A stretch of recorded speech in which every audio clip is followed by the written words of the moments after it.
Hi, everybody. Hi. Happy New Year. Yeah, it's been a while because we got through the holidays and New Year's Day and all that. We figured you guys were probably unavailable as much as we were, so. It's hard to find bandwidth in today's world. There's so much freaking flurry out there. If you want your message heard, Yeah. we're going to have to get good at this. So we have to spread it. That's We right. need your help to spread it. Right, spread the word. 2017. Okay. Everybody's saying, though, it's going to be a really great year in spite of some of the Fears we challenges we've had or fears we've had leading up to it, but I think that's the only way to fly, is to look at it positively and try to ensure that it's a great year. Totally. And that means, like always, radiate light, laughter, and love. Mm-hmm. Mm-hmm. Really, what's the alternative? Yeah. Well, as you know, we always read a piece from Getting Back to Me with the new cover. From Girl to Boy to Woman in Just 50 Years. And this is called Both Sides of the Story, because when we first started telling everybody about this, everybody kept waiting to see, when's Marcy's book coming out? Mm-hmm. So, while we were giving her time to write one, which she's just got through the draft, as we've been announcing, we hold these little videos, and we get to hear what Marcy's perspective on things that I wrote about. It's probably more accurate. Yeah, and I'd like to, as a sidebar, but kind of interject also a thank you for all of you who've been with us and supporting us for the past year at least. And we had a lot of fun putting together the product packages for those of you who ordered the Christmas packages that we had for sale over the holidays. And apparently we were right. People verified that we were absolutely correct about the truffles and the coffee. Donnie got several marriage proposals. And our mugs. Yeah, Donnie the troublemaker. Troublemaker and trufflemaker. Oh, but yeah, both. Got a lot of marriage proposals. So Absolutely. you can see why. I mean, who doesn't like chocolate? One or two people maybe. But if you had one of his truffles, you'd convert. You'd convert. Yeah. Okay, so pardon the interjection, but I just wanted to say that thank you and say how fun it was to have. It certainly shows everybody how spontaneous we are. That we are. Well, reading today from chapter 31. By the way, this is episode 37. 37. Cool. All right. Vlog episode. Vlog, vodcast, whatever we're calling them. Chapter 31 is called the Vertex. And that comes from the phrase of where two ends of a triangle, 2 points of a triangle come together is the vertex. And it's a place that I often find myself caught. In this particular case, we were having some dear friends over for brunch. For the first time. For the very first time. Well, not not first time for Scottie. Well, except for Annie was not meeting me for the first time, which is why this is so tense. But her husband Lewis is meeting me for the first time. Okay. I wasn't prepared for this. Oh, sure, I've been cooking all morning. We'll be having breakfast salad. Stop hiding behind the food, girl, and get to the point. Mm. Yes, the point. Well, when Annie first saw me, she burst into tears. She confesses that it's not because she was sad, merely overwhelmed. She didn't expect to meet a woman. She was expecting a guy dressed as one instead. I would be flattered, I think, if I wasn't so unglued by her reaction. So you mean the first time when we did see her before? Yes. Before this day. Right. Yeah, that was a surprising reaction. It was so spontaneously emotional. Yeah. But throughout the whole brunch, what was great was how all of that morphed and healed and got discussed, and her newer conclusions were very...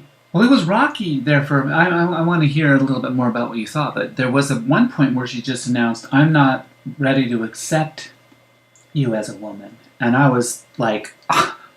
So, all my worst fears came true in that statement. I was like, wait, what? Because here's a woman I've always admired.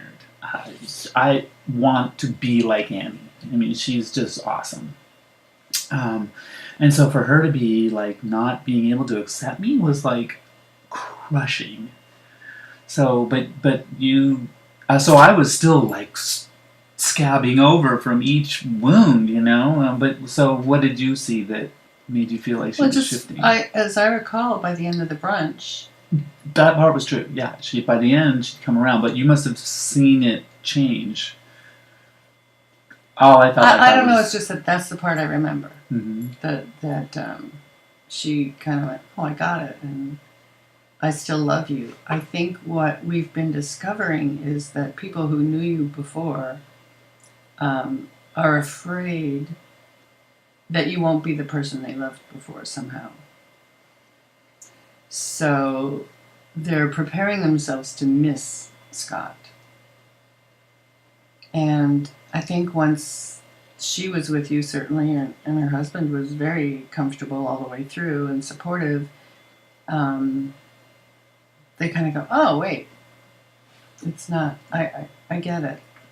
Well, yeah, I mean, by the end, as she was hugging me goodbye, she said, you know, you're very beautiful. I like this version too.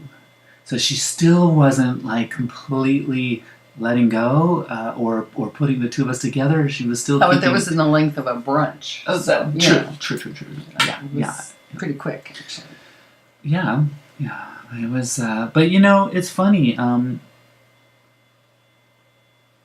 Maybe that's why the chapter title is so poignant. It's like, I'm the one in the vertex. I'm the one who can see both sides stretching away, you know, and everybody else looks across or at me this way. They can see. Or they're coming Scottie down one side of it or the other. Right. They come down one. They can see what the other was, and it gets further away. You know? So. Yeah, it's funny that with the people that I really love, I want them to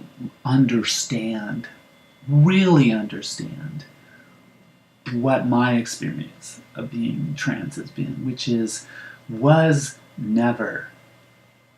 Mm-hmm. And that's hard for people because it makes it seem like I was deceitful, you know, when you're just trying to like wrap your head around it. Or you would just rather be a woman. Right. Yeah, people, it's still, we talk about this all the time, and I forwarded Alexander Billings' posting from today on Facebook too, with the now more than ever, we really need the knowledge and education, because I still hear people say, well, you made the choice, and the choice only was to come out. The choice was not to be a woman.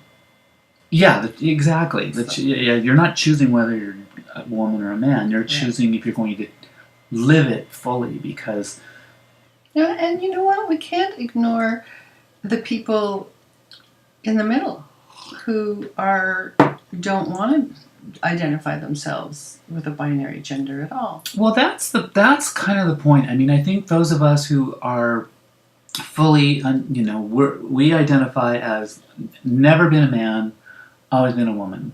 Alexander would probably say the same.